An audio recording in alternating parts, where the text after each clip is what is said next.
Burton. I work with Bishop Keith, and it's my job tonight to introduce Steve and Mandy Smith to you. So Steve, first of all, give us a bit of background to yourself. Thank you, Richard. Okay, yeah, my name's Steve. I live in Morton, have done all my life. A few previous professions. Ran a pub for about 5 or 6 years in Morton, and had 8 years in Vauxhalls. And then a couple of years ago decided to retrain, went to university and done a degree in social work. And Mandy, tell us what you do. Right, I'm Mandy, I'm 44, we've got 3 children, and Steve and I have been together over 20 years, and we've been married for 10. I work in Marks and Spencer's, and I've worked there for 18 years in Birkenhead, and I do a bit of home help with some of the ladies from church. Do we want to know which pub it was? Come on. The Armchair in Morton. Steve, after some time you started going to church. Now, when was that?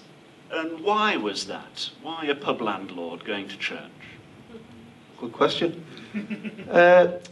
Probably around about 2006, 2007, we started to go to church. Obviously, I said I lived in Morton. We started going to Christ Church. My mother-in-law and father-in-law used to take our little girl to a Sunday club each week.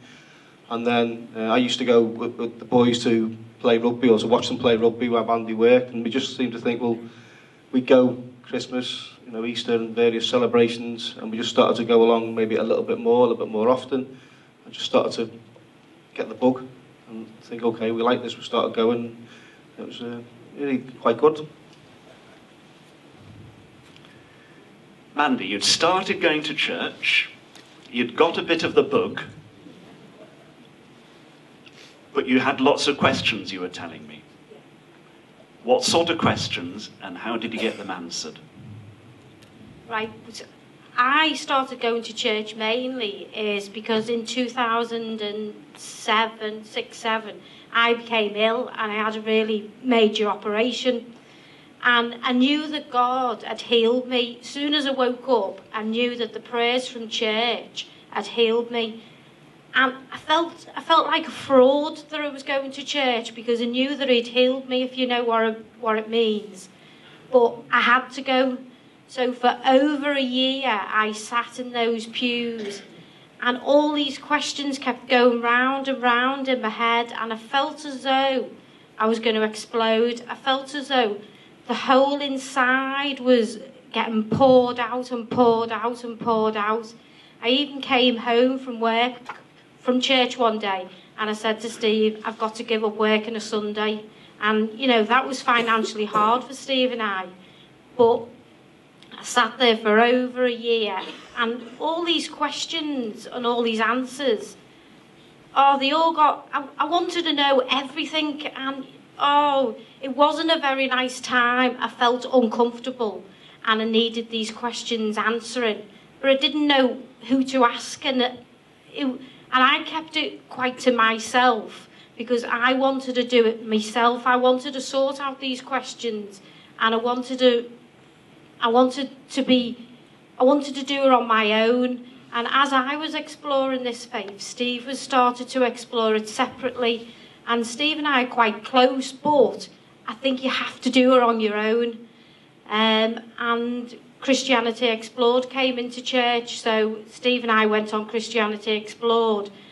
And it was great, because I didn't know that Christians drank.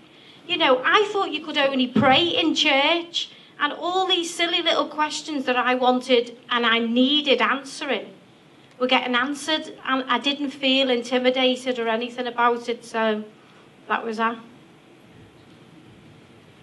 On this course, were you able to ask any question you wanted?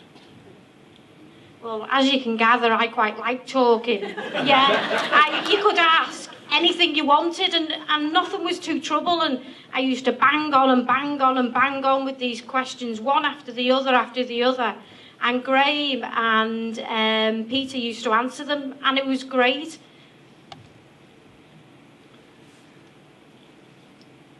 did that help you? You'd started attending church, you were attending quite regularly, and yet you felt you had to make some sort of decision, is that right? Well, We'll let Steve answer. Steve can talk in a minute. Well, this went on for over a year, and I just felt as though I was going to explode. I needed all these things answering and what have you.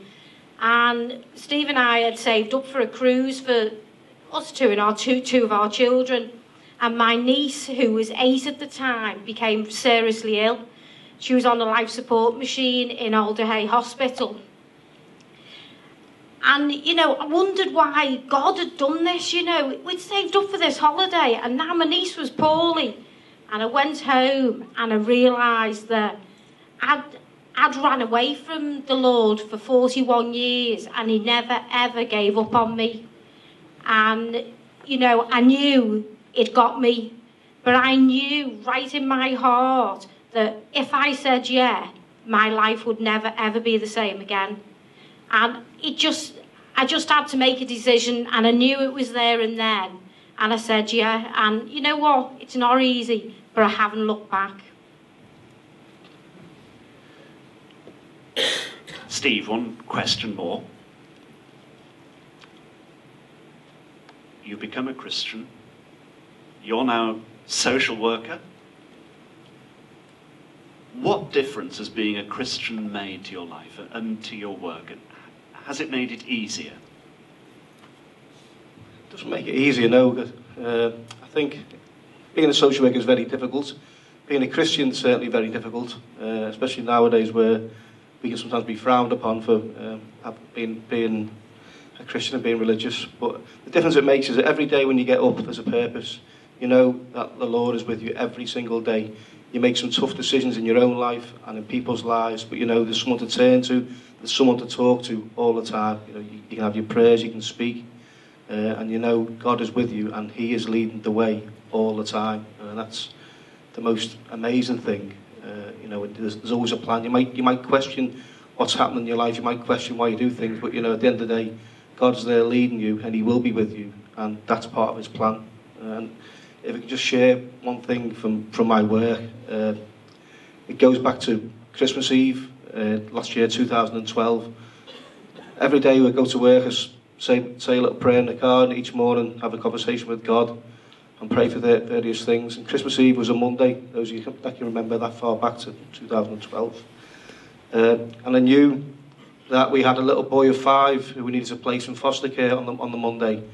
And this little lad had a number of foster placements which had broke down. And I knew it was really going to be a difficult day. So I'd said to God on the way into work, please, Lord, just, you know, find a place for this little lad. Find somebody that wants to love him, that will look after him. And just, you know, this time of year especially, please do what you can. Went into work, done my job as I would normally do. And by 10:30, no placement for this little lad.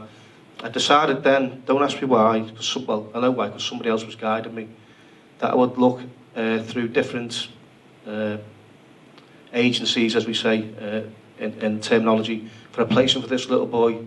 And at 1 o'clock, we had an email come through with 2 carers that came forward. When I opened the email, it was just, so unreal. It was 2 Christian youth workers who lived not too far from here in Cheshire. They were offering a place to this little boy, and it just felt as though my prayers had been answered. 1 o'clock, Christmas Eve, a little 5-year-old boy was going to go to a new home, which must be horrendous. But it was 2 Christians who were opening their house to this little boy, which was just absolutely fantastic. And that to me is the power of prayer and the power of the Lord.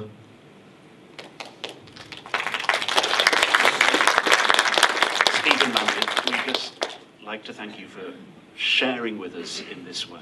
And for the rest of us, next time we're in M&S in Birkenhead, we know what to look out for, don't we?